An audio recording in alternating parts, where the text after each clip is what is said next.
Ce livre, pour le dire d'une phrase, dit ce que le public ne sait pas de Zidane et que peut-être il ne sait pas lui-même.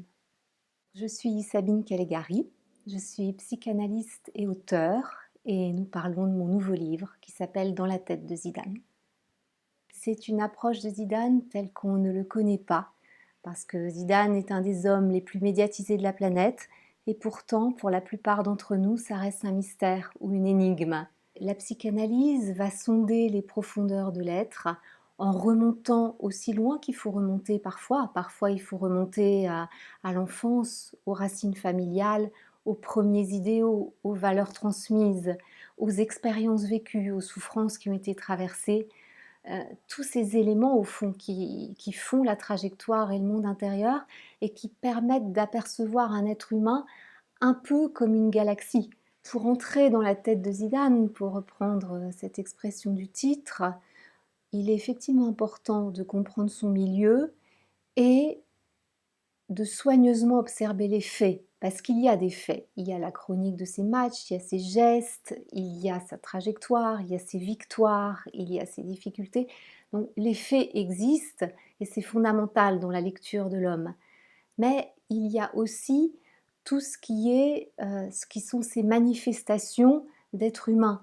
Et on n'est pas sur le discours maîtrisé de quelqu'un qui vous raconte un propos rationnel, mais on est sur ce qui s'entend entre les lignes.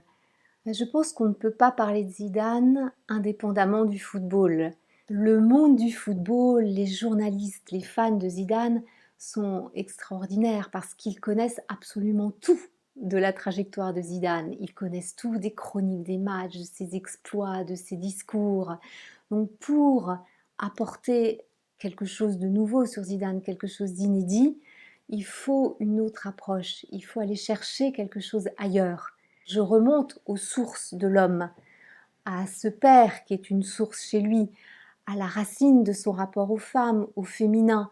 Pour moi, Zidane, c'est une sublime harmonie entre le masculin et le féminin, entre du yin et du yang à l'intérieur de lui.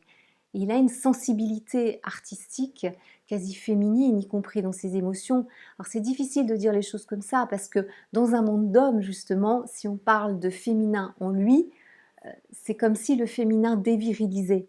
Et je pense qu'un regard de femme peut saisir cette alchimie du masculin et du féminin en lui. Et c'est une proposition de résolution de l'énigme du coup de tête. Là, on comprend qu'il ne s'agit pas d'un moment insolite, ça n'est pas un conflit entre deux joueurs, ça n'est pas un dérapage de violence, c'est la cristallisation d'un ensemble d'éléments qui habitaient la vie de Zidane à ce moment-là, sa vie personnelle. Donc ce livre que j'ai appelé Biographie d'âme vous propose une nouvelle approche de Zidane. Peut-être que c'est une manière de lui donner la parole à travers l'écriture du livre. J'aurais pas pu passer 3 ans dans ce livre à écouter les moindres détails de sa voix, de son langage, de sa vie, de son environnement, enfin à m'imprégner de son univers, si c'était pas un personnage que j'aime. Il n'y a pas que Zidane comme joueur, il y a d'autres joueurs géniaux.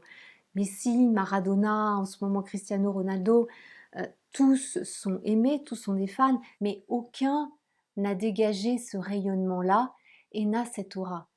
Zidane se réinvente lui-même tout le temps. Donc aujourd'hui, il est entraîneur, il est dans le monde des grands clubs, ça reste son milieu naturel, mais ça c'est quelque chose que j'aborde dans le livre. euh, il nous surprendra encore, on le retrouvera peut-être là où on ne pensait pas pouvoir le retrouver, et ça fait partie des hypothèses que je fais avec l'une d'elles qui est peut-être un peu plus insolite, mais qui illustre à mon sens ce dont il est capable, ce qu'il peut déployer et à quel point il peut nous surprendre encore.